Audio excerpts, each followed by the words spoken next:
ओंकारं लक्ष्मीरूपं तु विष्णुं हृदयमव्ययम् विष्णुमानन्दमव्यक्तं ह्रीङ्कारं बीजरूपिणीं क्लीं अमृतानन्दिनीं भद्रां सदात्यानन्ददायिनीं श्रीं दैत्यशमनीं शक्तिं मालिनीं शत्रुमर्दिनीं तेजः प्रकाशिनीं देवी वरदां शुभकारिणीं ब्राह्मीं च वैष्णवी रौद्रीं कालिकारूपशोभिनीम् अकारे लक्ष्मीरूपं तु उकारे विष्णुमव्ययम् मकारः पुरुषो व्यक्तो देवी प्रणव उच्यते सूर्यकोटिप्रतीकाशं चन्द्रकोटिसमप्रभं तन्मध्ये निकरं सूक्ष्मं ब्रह्मरूपं व्यवस्थितम् 5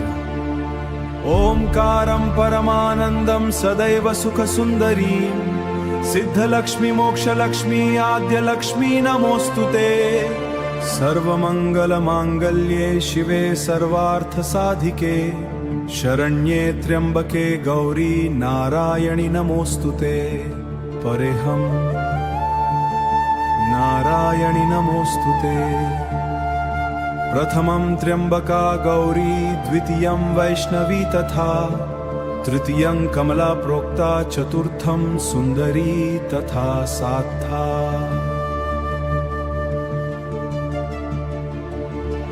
पंचमं विष्णुशक्तिश्च षष्ठं कात्यायनी तथा वाराहि सप्तमं चैव ह्यष्टमं हरिवल्लभा नवमी खड्गिनी प्रोक्ता दशमं चैव देविका एकादशं सिद्धलक्ष्मीर्द्वादशं हंसवाहिनी एतत् स्तोत्रवरं देव्या ये पठन्ति सदा नरा सर्वापद्भयो विमुच्यन्ते नात्र कार्या विचारणा दर्शना